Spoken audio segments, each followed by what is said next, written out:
The Agenda with Steve Paikin is made possible through generous philanthropic contributions from viewers like you. Thank you for supporting TVO's journalism. Tonight on The Agenda. There's other athletes test positive, different colors, and they go ahead, keep their medals, keep the sponsorship, making money. Why me? Why I'm the only one gets singled out? That's not right, that's not fair. Then, later on The Agenda. No child in this country should stand at his parents' graves by the age of 15. That is a mark of absolute government and societal failure.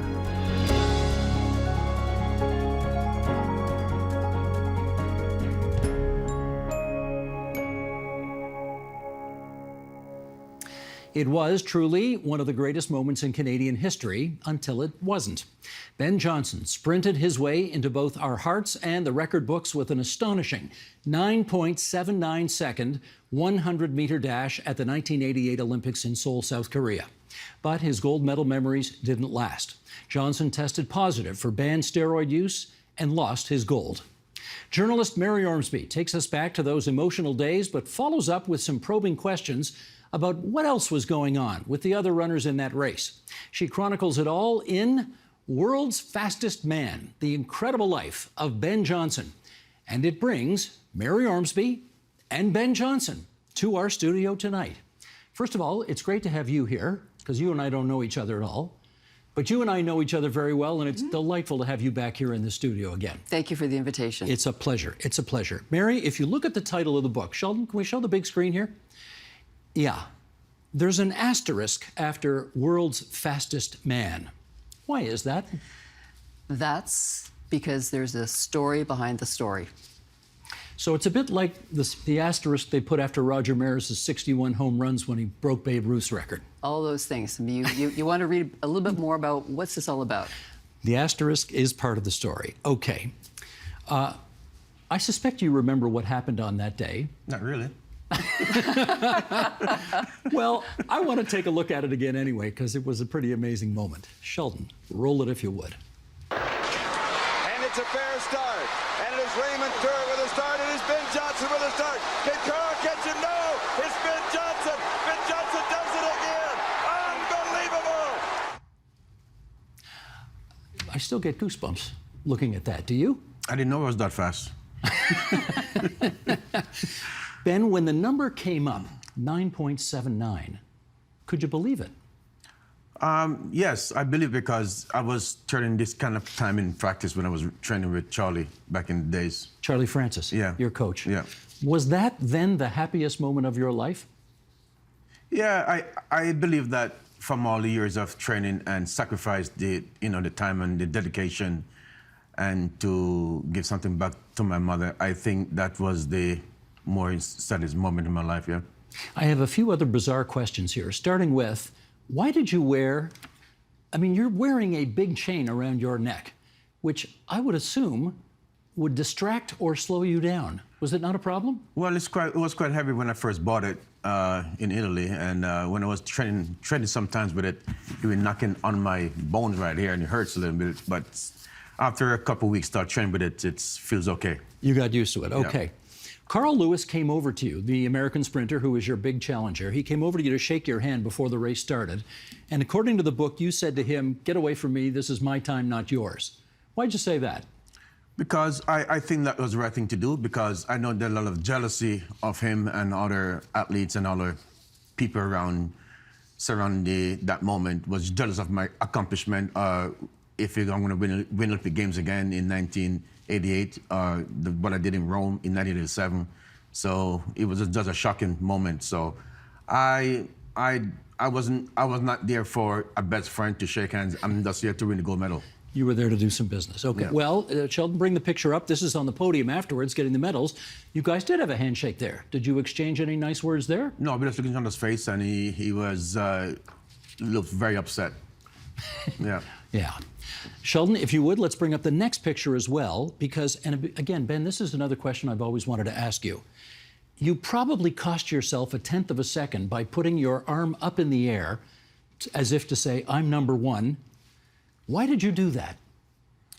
I think that I will have another chance to run from 0 to 100 meters and lower the record, but I didn't have that chance. But I think that when I look on the scoreboard at my view, I'm almost like 11 o'clock. The clock's at 9 seconds flat.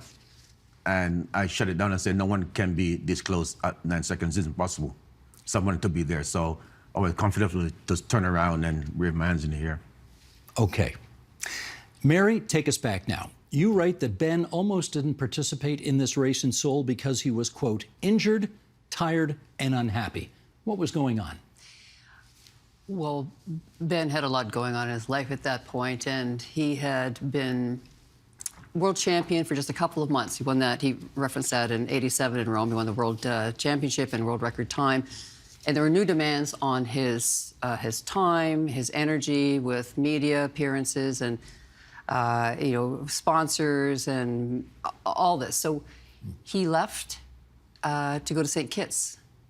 He and Charlie Francis, his coach, had a little bit of a misunderstanding, and Ben just seemed to want to go away and recharge and rethink everything, and went to St. Kitts and tried to relax on a beach, but he also had a hamstring injury that he was worried about. So there was a lot of kind of negative stuff going on at this moment, just Right. in advance of the greatest moment of his life. That's right, and part of that was the world's sports media and fans were watching this. They say, well, Ben's gone AWOL, what's going on? And all his competitors are training and competing, and they think Ben's just lying on a beach drinking beer and playing dominoes. Like, he's not going to be there in Seoul. But during this time, and he could probably address this a little better, but he decided that, my focus is now back on Seoul, and I'm going to get there. But it took about 6 weeks, I believe. How did you get focused again? Well, I believe that Charlie and I go way, way, way back since I was a young kid, and going through this journey to become the fastest man in the world or to win Olympic Games. So as I said, we come a long way and come this far and to quit. And I just come to the track one day and said, Charlie, okay, let's get the job done. We come this far, and he was quite happy that I came back. Me too. And he said, okay, warmed up, we're gonna run some 200 meters for endurance work. And I won the first. I go on the set position and I take off and I run in 20 seconds flat. I came back 20 seconds later and won 19.5 for the 200 meters. And he goes, I'm ready. You're back on track at that Back on point. track. Mary, Ben had passed all of the drug tests leading up to the games, but he didn't obviously pass the drug test at the games. Why not? The book raises a lot of questions, and we answer a lot of them. And that particular one is where I disappoint people, because I can't answer it the way I would like to with evidence. Ben has a theory, but why did Ben not pass that test is something I'll be flummoxed to the end of my life. What I can say about that test in Seoul was that the amount of the metabolites in Ben's urine was very high, and a metabolite is the chemical breakdown of the anabolic steroid that goes through your body, and that's what's measured in the urine sample.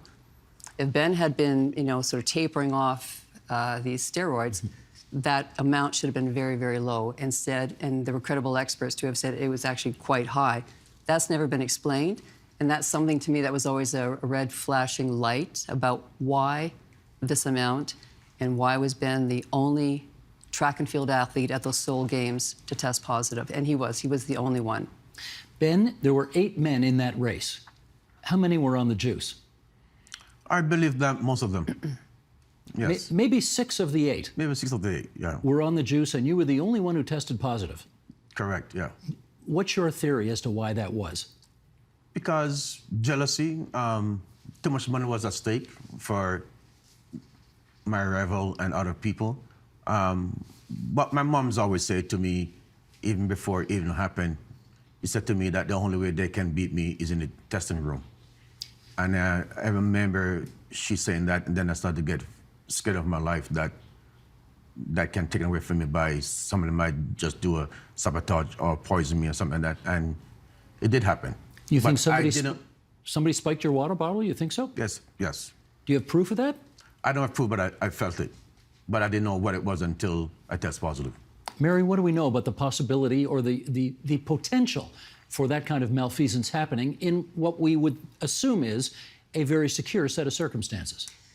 Well, in the past, there have been all kinds of talk and gossip, and probably, I'm talking about '88 now, so past means, you know, the Wild West time of using steroids back then.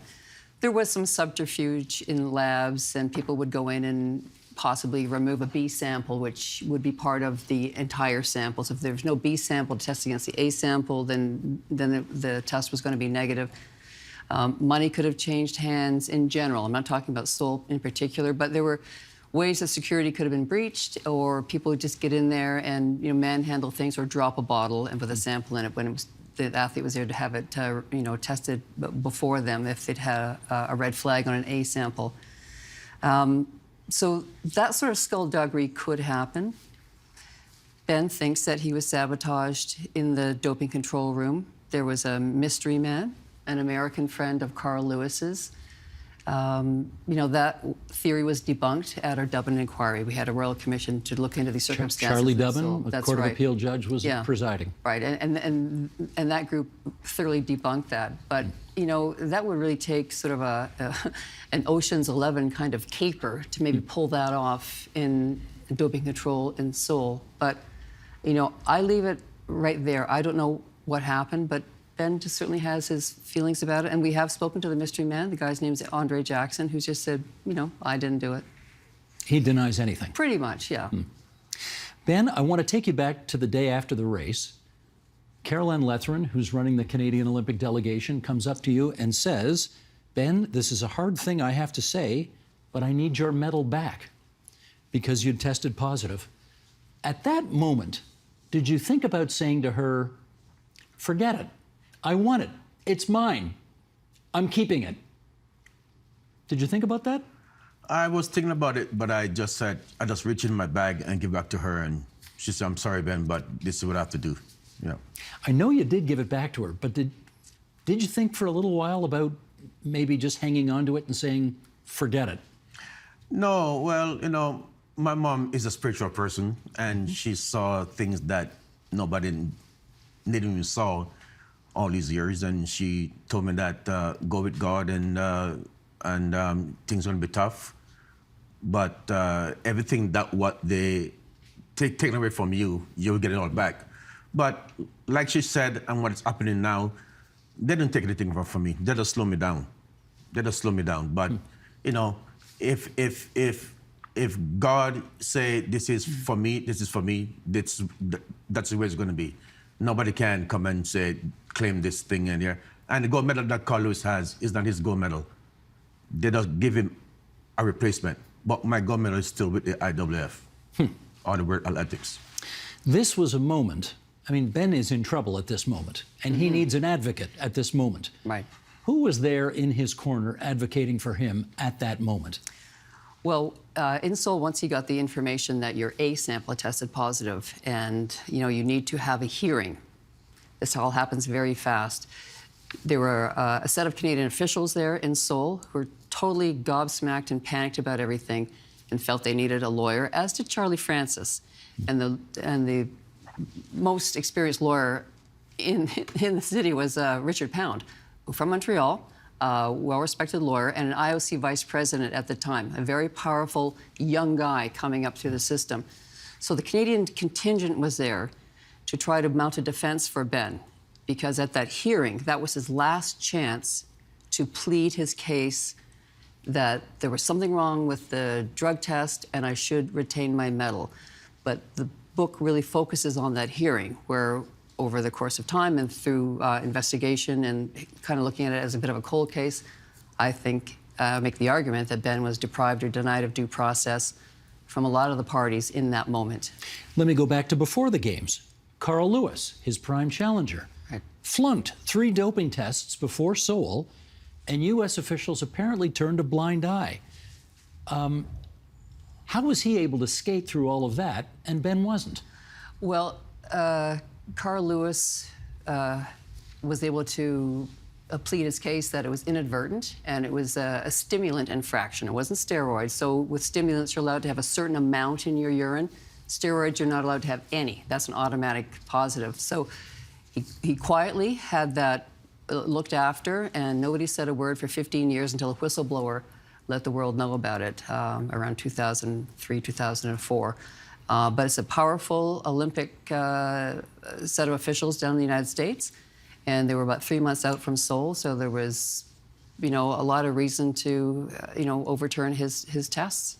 When you think about those American Olympic officials who turned a blind eye to Carl's positive tests, what goes through your mind now? Corruption. That's the only way I can say it. I mean, America protect their athletes, and Congress gave Carlos the go-ahead to race against me in Seoul because he's the only one can able to come close to beating me. So there's nobody else. And the Americans always want to be the best in the world or best in 100 meters. And if someone else beating them from outside of America, then it's a problem. And then I was at the wrong place at the wrong time. Mary, in the aftermath of the Olympics, Ben had a lot of people giving him advice as to what he should do. And the initial strategy, I gather, was to sort of play dumb, to claim no knowledge of having taken steroids, that whatever was being given to him, he was unaware of what it in fact was. In hindsight, what do you think of that strategy? In hindsight, that was a regrettable strategy. Ben, he relied on people to guide him. He was a grown man, of course, but when he came back from Seoul, he was just split from everybody who was close to him. Charlie Francis, Dr. Jamie Astafan, his teammates, because part of the frantic time was, oh my God, Ben's been caught, and this conspiracy of silence meant we're all going to go down with him. So everybody kind of lawyered up very quickly, and Ben was quite alone from my viewpoint. So he has to move on to some other people, and it's a different sort of entourage, and that advice, I guess, was what he told them too. I mean, he could answer it himself, but it would have been a lot easier to tear the Band-Aid off quickly and say, I was injured, I had to do something to compete in the Olympics and win gold for Canada. I'm sorry, can you forgive me? That may have, eliminated the need for the Dublin inquiry. It may not have happened at all if Ben just said, you know what, let's just do this. Do you wish you had done that in hindsight?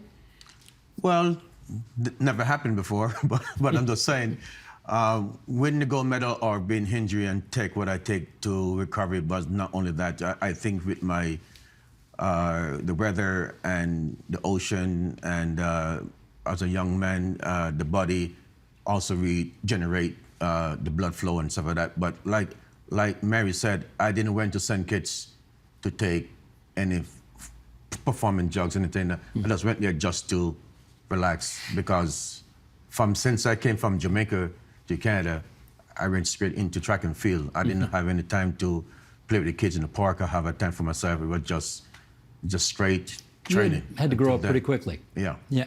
The other thing I wanted to ask you about, Jamie Astafan, I gather, right, the guy who's injecting you, yeah. Before the race, at some point before the race, did I read this right? He comes up to you and he says, I want $1 million to keep quiet about all this?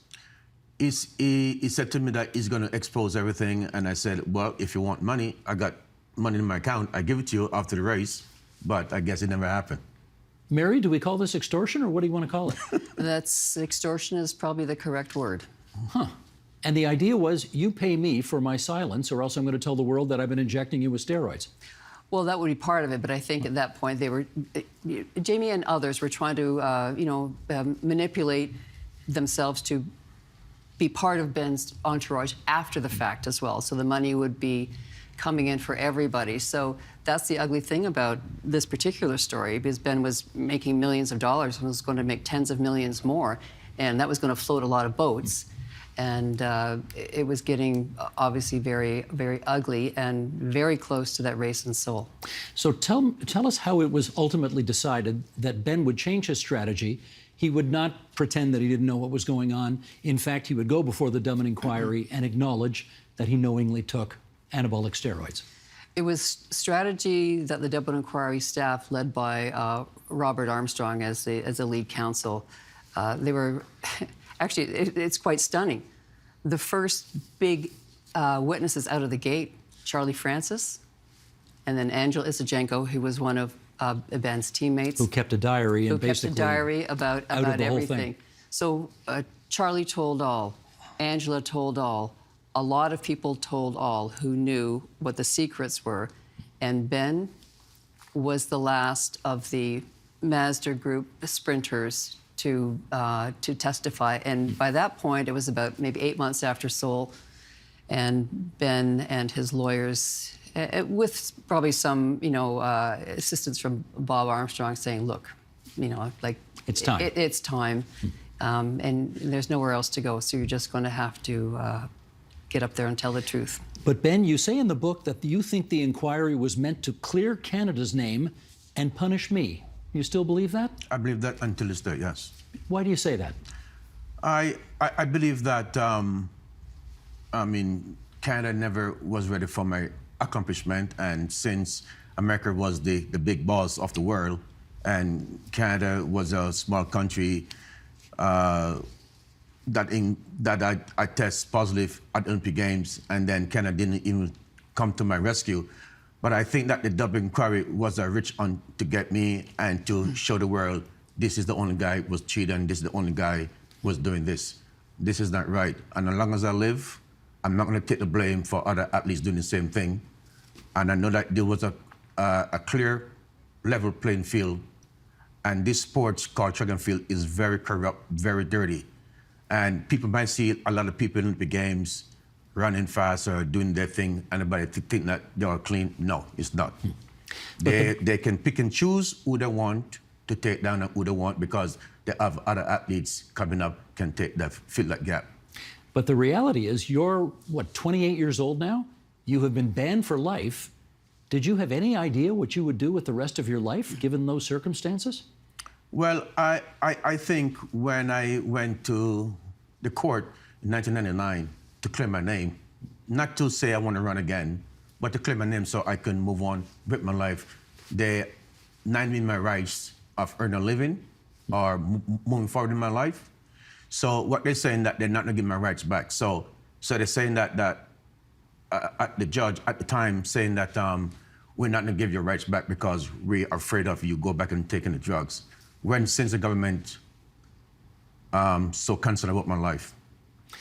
Okay, here's where the story gets... This is very interesting. So what they're saying is, for a black man, we're not going to give your rights back. That's it. You're finished. You're done. Well, you've introduced the angle of race here. Do you think race was a factor in all of this? Yes. How so? Because if it wasn't so, I would be still running, or my life would be fine, or my name would be cleared. So white athletes can catch a pass, but the black athletes can't run into trouble. No. Here's where I say yes, but, because Ben did try to, he was allowed to race again. They rescinded the lifetime ban. You were allowed to race again, but you tested positive again, and then you tested positive again. I can answer that. Please. There's nothing to do with track and field. I have a life outside of track and field. There's other athletes test positive, different colors, and they go ahead, keep their medals, keep the sponsorship, making money. Why me? Why I'm the only one get singled out? That's not right, that's not fair. So as long as I can live and fight for this, I will fight until the day I died, and that's what I believe. Okay, can you help us on this? That second test happened in 1993, and Ben tested positive for a testosterone ratio, so it wasn't the anabolic steroid itself. So there's something wonky in his system, and they didn't like it. But this test came in the middle of two clear tests, negative tests in a very short period of time. Going forward, Ben is talking about how he bailed out of sport at the time, and he was given bad information accidentally by the Track and Field Association, who said you have to appeal this second test. Ben says, I don't have enough money or the wherewithal to do an appeal. I'm done. Well, you fast forward a few years.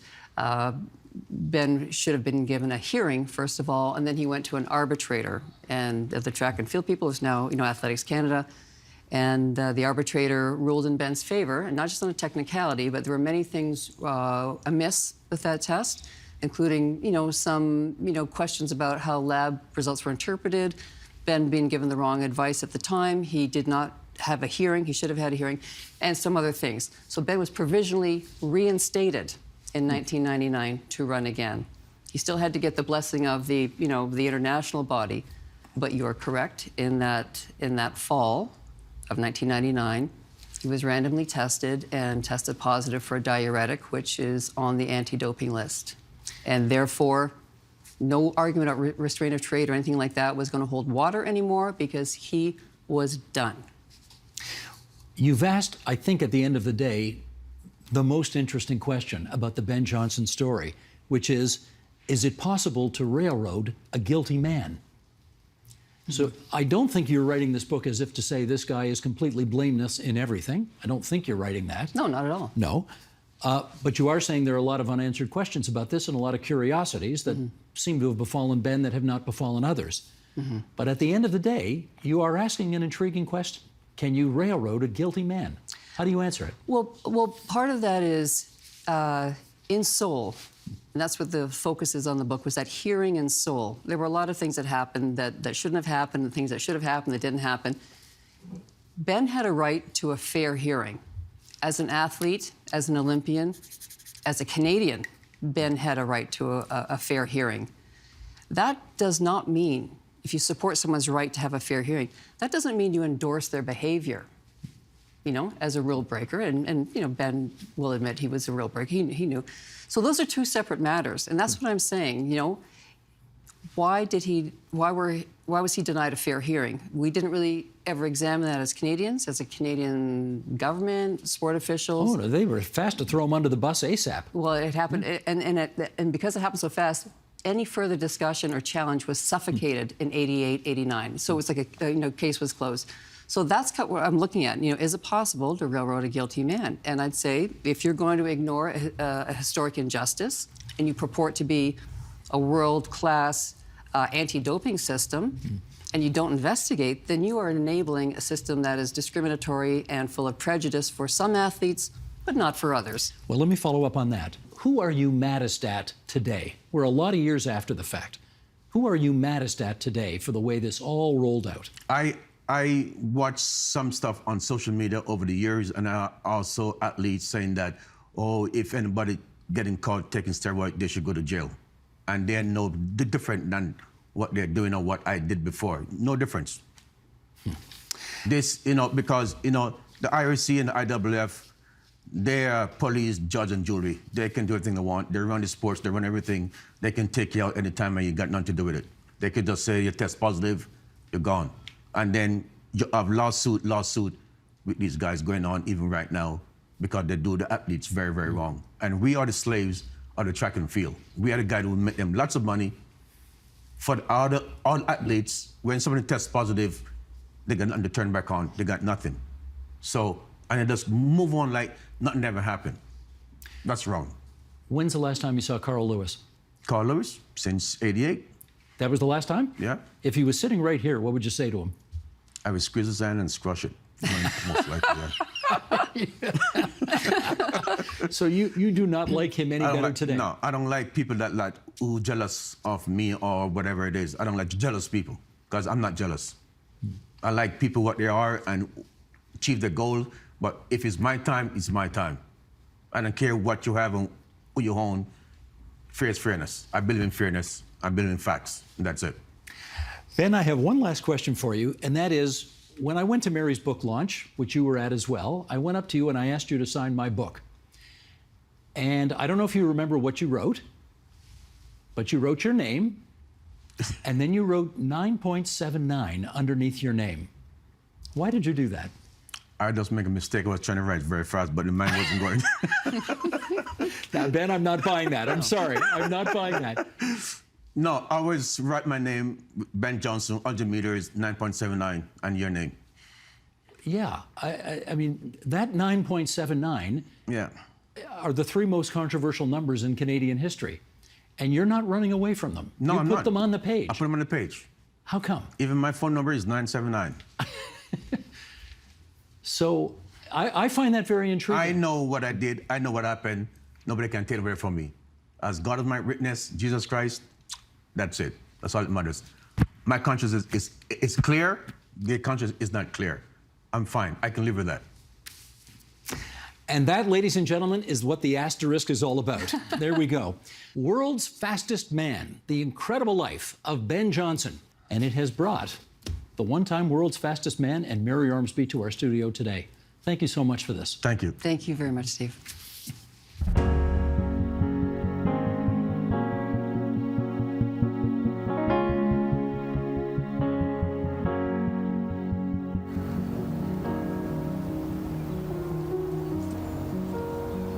So Norman's a 5-year-old chocolate lab. We got him in 2019, and he's turned into a huge part of my life and a huge part of my coping mechanism, journey to resilience, whatever you want to word it. He's a good buddy. I don't think we would have gotten through a lot of stuff without Norman,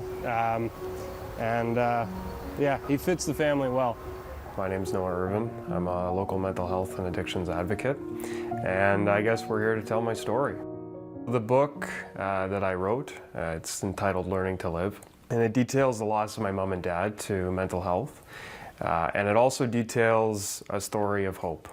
And the hope is that the book is able to put a bit of a different spin on what mental health actually looks like.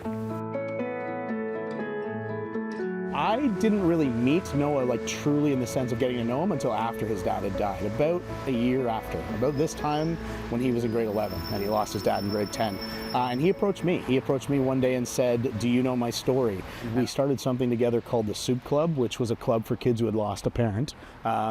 We found out there was a lot more kids in the school than we maybe realized. So I met Noah when I came to GCVI as vice principal and then moved into the role of principal. So I've known Noah as a student, but also as I've known Noah more as him being an alumni and reconnecting with the school since he's been off to the University of Guelph. Noah's been constantly in touch with the school and now giving back in so many ways. My origin story, if we want to call it that, starts in about 2002, 2003, when my mom and I witnessed domestic violence. And in 2005, my mom, Leslie, took her life while an inpatient in a psychiatric hospital in the province of Ontario. Leslie was 24 when she died, and I was only 5 years old. 3 years later, I was diagnosed with nonverbal learning disability. The name may have changed in some of the literature, but it's a complex learning disability. The short and sweet is my spelling is somewhat atrocious, so thank God for spell check. My ability to do math, pretty poor. I'm better with the real world math. And understanding the abstract. I'm a very black and white thinker. Fast forward a little bit further, I go into high school. High school in grade 9 is always challenging for anybody, but it became even more challenging at the end of grade 9 when my father, Kent, died of an accidental prescription drug overdose. He died the day after he was released from a treatment facility in the city of Toronto. And there's been a lot of points in my life where the system didn't know what to do with me. I lost my own father at 23, not quite as young as Noah, but had kind of a feeling of, that weirdness of losing a parent earlier than you expected. And I think that started to maybe bond us a little bit. The other thing I think that really bonded us was when Noah first approached me and told me this story, and I realized his mom had gone to this school. I immediately took him down to the archives, and we figured out where years, and we found old yearbooks, and we found pictures of her. And I think from then on, we've just kind of been, have each other's backs in some ways, right? No child in this country should stand at his parents' graves by the age of 15. That is a mark of absolute government and societal failure. And I am convinced, maybe more naive than I should, but I'm convinced that we can do better. So when it very first started, he was in a class here with a teacher by the name of Jill Gaudreau, and it was first kind of civics and sort of like doing something active, and that's how it started. And I don't even know if when he wrote the very first letter, if Noah knew that he was going to take it to the extent he was, but being Noah, he just decided that I am going to hit everybody with this, and he did. In 2017, I sent a letter to every member of Parliament, and I had pitched the idea of writing a letter about my mom and dad's story. And she was so moved by the letter that she encouraged me very quickly to send it. I didn't want to at first. At that time, nobody really knew that I had lost my parents. I had kept that pretty quiet in school. With wanting to send that, nobody knows at school the story. And then wanting to send that piece out not only opens myself up to people in the school knowing the story, but also 336 strangers. That's how many members of Parliament were sitting at the time, and each one of them was going to get that letter. So it was a bit difficult to want to send it, but I eventually ended up sending it on my birthday in February of 2017. I've done more letter writing since 2019. If you don't count repeats, we're probably up to 1,800, 1,900. If you count repeats, we're well over 2,000 letters that have been sent across the country on this. Because I do believe there's a way forward. The reason I started with the feds when I wrote my letters was because this is a national crisis, and it should be a national embarrassment that we have a 15-year-old child standing at his parents' graves. And no federal parliamentarian should ever be able to say, that's not our job, because it is. The federal government needs a standalone ministry, and a ministry that takes charge on national leadership. Because at the end of the day, in all the reports I've read, you could slap any province's name on a report, and it would be the exact same report. A PEI report will be very similar to a BC report. They are all experiencing the same problems, but I'm convinced that they can all experience the same solutions. The Ministry of Mental Health and Addictions in Ontario needs to be standalone. We have an associate minister. He has as much power as a parliamentary secretary. He is not a minister that can write a check. He needs his own standalone ministry so that the success or failure of this system, somebody is accountable. Both mom and dad, when they went to hospital, their primary caregivers were shut out of their health care. There should be a continuum of care, and families should be included in that. It is wrong to shun families. It's an outdated model of care. So would that have saved my father's life? That's not for me to decide, nor is it for me to decide if my mother's story would have been different. But would they save another Leslie in Kent? I am 100% in the belief that they would. Dad went to Grand River Hospital, which is in Kitchener. He was a Kitchener-Waterloo resident. His father and mother were his primary caregivers. So he goes to Grand River, and his father is immediately shut out of the care that his son is receiving because he's above the age of 18. He goes in, receives treatment, some of which included shock treatments that his father didn't know were happening. Was Dad in the right frame of mind to consent to that? It would have been something where his father would have liked to have known. For Mom, an individual who had attempted her life numerous times, goes into a psychiatric hospital, and in said psychiatric hospital, she is able to say, I don't want to see my parents. Is she in the capacity to make that decision? When you are in hospital with a mental health condition, you're deemed unfit to be in the community at that time because you are sick. Who is in the community? Well, your family. And my mom and my dad both went back to their families. Both received treatment that their families didn't know about and or waited months after to understand what had actually happened while in treatment. On this, for an individual, I would like those individuals who are in care to have some form of wraparound service. And that wraparound service, I think, includes families. So we either fund family before it gets tragic, or we fund grief counseling and services for family after. We aren't funding either effectively. We aren't funding it at all well. The way forward out of this is to have one individual in Toronto and in Ottawa leading some form of transformative change in healthcare. The mental health disease burden is like 1.5 times higher than cancer and heart disease combined. The productivity lost, if we want to look at numbers, is enormous. It is billions of dollars that this country loses to those who are struggling. Leslie and Kent, in my book, look very normal. They do not look like they are suffering insurmountable demons in their minds, but they were. And I think that's an important face to show on this. I've got a lot of teachers that I could list off that took me to university to see that I could do it. That regardless of my learning disability, regardless of the loss of my parents, regardless of all of the hardship, that I could do it. Those are Sandy Zond and Gerard Guthrow.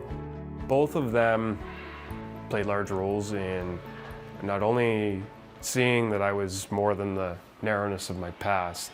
They took me to Wilfrid Laurier, showed me, this is what a post-secondary university looks like. Two teachers took time out of their lives to show me that the world is a lot bigger than just the story that I live with. And GCVI, my high school, my alma mater, that is a school that saved my life. Without that school, I don't know if I would be doing this with you today. Public education has the capacity to save lives, and it did for me.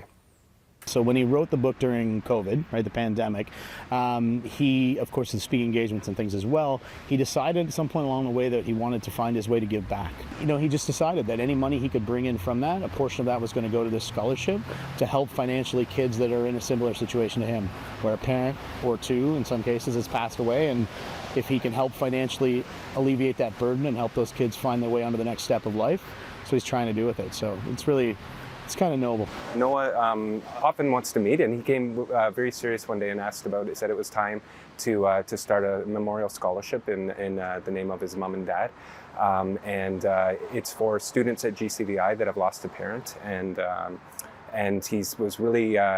Noah was really dedicated to making sure that students who have lost a parent and have obstacles in their life have a scholarship for when they graduate and they go off to post-secondary.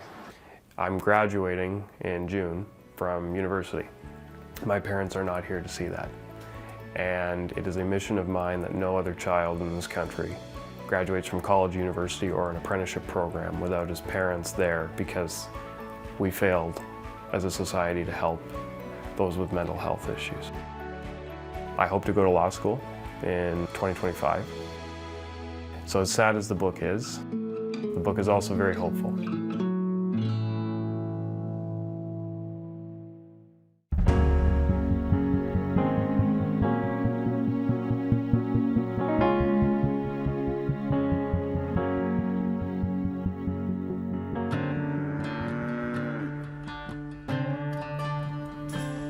I thought of all the good farmers in my life that showed so much love to their beasts.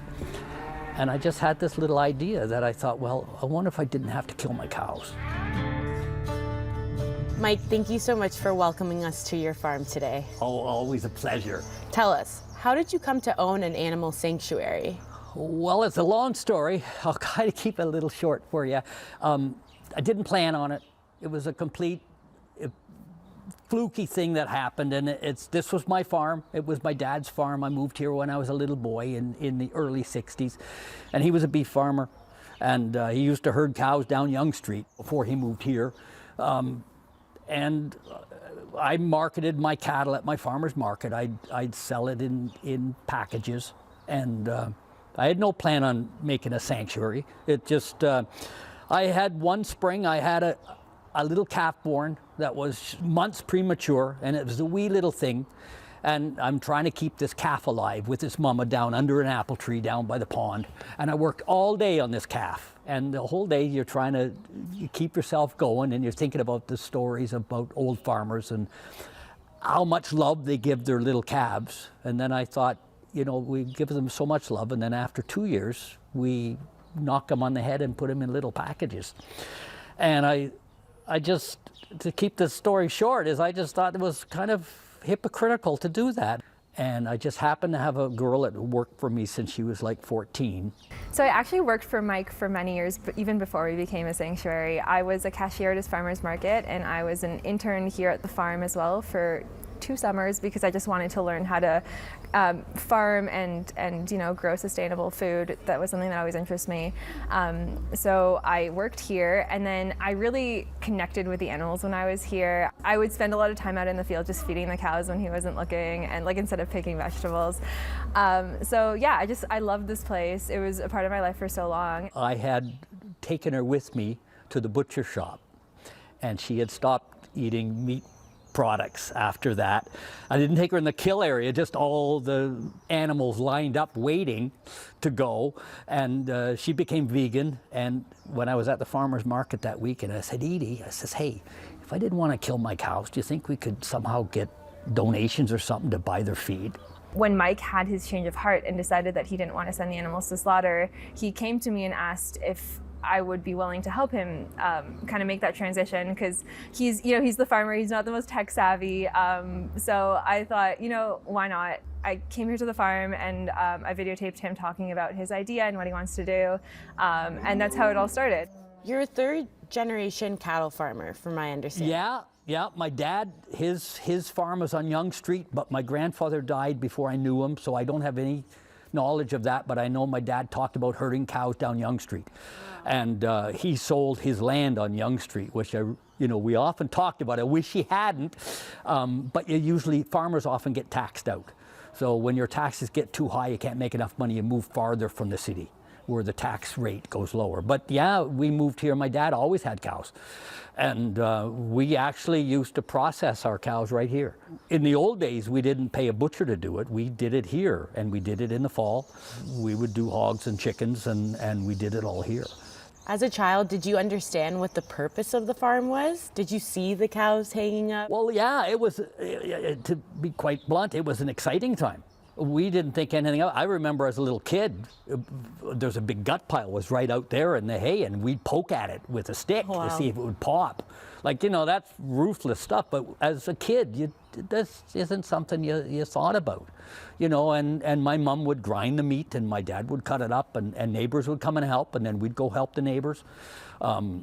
It wasn't something we ever thought about. It wasn't until you get a little older and a little bit more experienced and sensitive, you start getting these funny ideas. Well, how has your new view on animals altered your personal life? Well, it's changed it a lot, because I used to be a hunter, and I can't go hunting now. I had a deer license and I couldn't do it. I went out and I just couldn't. It just didn't seem right. I mean, we changed things here. I promised them I won't shoot the pigeons out of my barn, even when they poop on the interviewer. And it didn't happen easily. It wasn't something I planned. I didn't talk to the family and have a family meeting. I didn't have a lot of support. Tell us a little bit more about your friends and family's reaction. Well, I mean, it's something I don't want to dwell on too much, but my sons were so mad, I think when they walked near me, they spitted.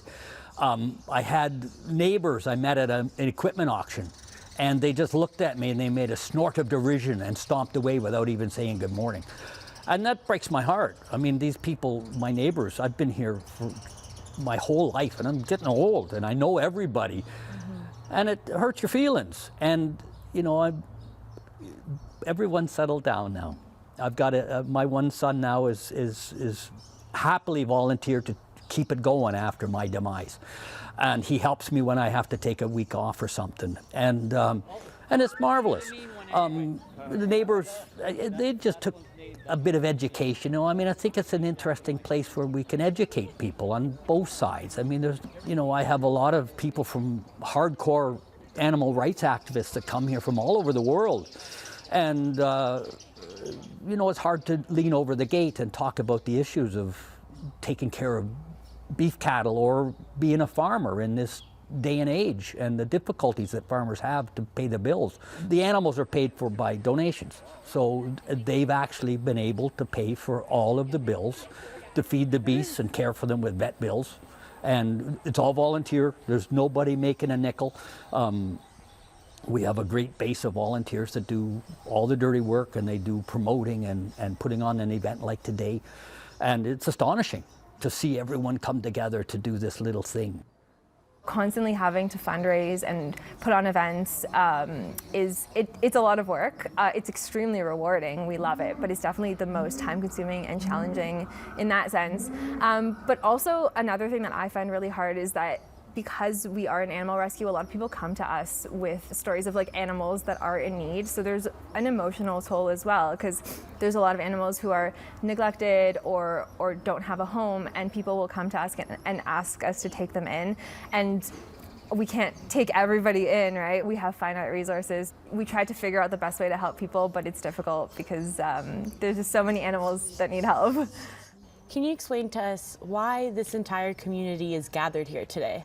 Well, it's let the cows out. So this is something that every farm family enjoys every year. You always go to the house the night before and you say, oh, you know, we're going to put the cows on pasture today. And it's just a farm family tradition that most people don't even know about, is where you open the gates and the cows can leave the barnyard and go off to the fresh green grass for the first time of the year. And they express joy like a cow does. They buck and they stomp and they jump around and they thump each other, and then sometimes they just run out and start to eat. So I actually moved them into on a laneway where the people are going to walk today just to take the grass down. Oh yeah, and they just performed. And it just brings joy. We get hundreds of people coming out, and we have a few things going on. We've got, obviously, people can come and meet the animals, interact with them, they can feed them. So we have vegetables that are donated from Fennings Organics. They give us a bunch of leafy greens, carrots, potatoes, and we make little vegetable boxes, and people could purchase those and feed them to the animals. And 100% of the proceeds is donated back to their care. We also have food being sold, so we have Planted in Hamilton, a restaurant here. We have a bake sale, and yeah, just lots of opportunities for people to interact with the animals. Tell us more about feeding the animals. Do any kids get scared? How does that work? Kids definitely get scared. We have the odd brave kid that comes and just puts their hand right in the cow's mouth. But the thing with cows is that the way they eat, they have these long tongues that kind of like wrap around the food. So yeah, it's always an experience to give them food and see their tongue kind of come out and like wrap around your hand. It's really hilarious. And people coming from the city have never fed a cow or have never even seen a cow that's this big before, right? Because our cows are probably older than any other cows that you'd come across in another farm. So yeah, it's a fun experience, especially for little ones. You have like a tiny little kid and a giant cow, and yeah, it's fun. Okay, it's fine. They're just animals. I've never fed a cow before. They don't want the greens. They're just like humans. Good job. Here, do you want this one? So is this your first visit on the farm today? It's our second time here. And what brings you back? Well, we wanted to celebrate Mother's Day, and we just had a really nice time last year, and we like to support what's going on here, so we made the trip, and we're here. What does that support look like to you? What's so special about this place? For me, we just want to show him respect to animals, and for him to have the contact with seeing animals as well and petting them. So it's very important for us to introduce him at such a young age. We came here last year when I was pregnant with him, so to come full circle and be here with him again was wonderful. And the way that we choose to live, we choose not to eat any animals or any cows, so I think it's awesome, you know, to bring him here from an early age to see them in person and to have a healthy bond with the cows and animals. What brings you here today? The joy of this place. And what are you expecting? Well, what was a surprise last year was seeing us feeding these beasts with their big tongues, and then coming out here and they release the cows into the green pasture that they haven't had all winter, and they were skipping and just squealing with joy. Is there a particular cow that you connected with the most? I really love Gord. Gord is the youngest one, and he was born after all of the other cows had been neutered, and he was just like a surprise. One day we woke up in the morning and Gord was there, but he just, because he was raised around people, he's so social. He comes up to us, he loves to be pet, so you could tell that he's used to people, and he kind of acts like a big puppy basically. How do people get involved in the farm? We would love to be able to expand, have more funds to build more infrastructure. We're actually in the process of building a cow hospital, so we're fundraising now for that, because as these cows get older, they're going to need a lot more care, and so we want a place on site where we could take care of them, make sure all of their needs are met.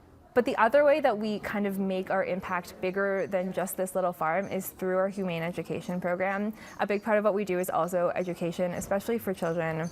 And it's really important for us to kind of instill compassion for animals into the next generation. Hello. Yeah, we can rescue a few animals, but also if we teach kids to be kind to animals and we create a world where animal rescue isn't necessarily needed, then our impact is much bigger than just this place. What is your ultimate wish for the farm?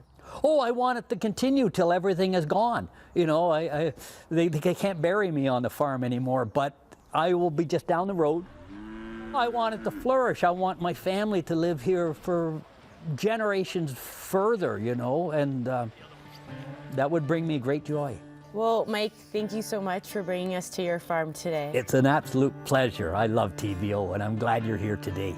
Thank you. We'll go dance with the cows in a little while. We will. Yeah.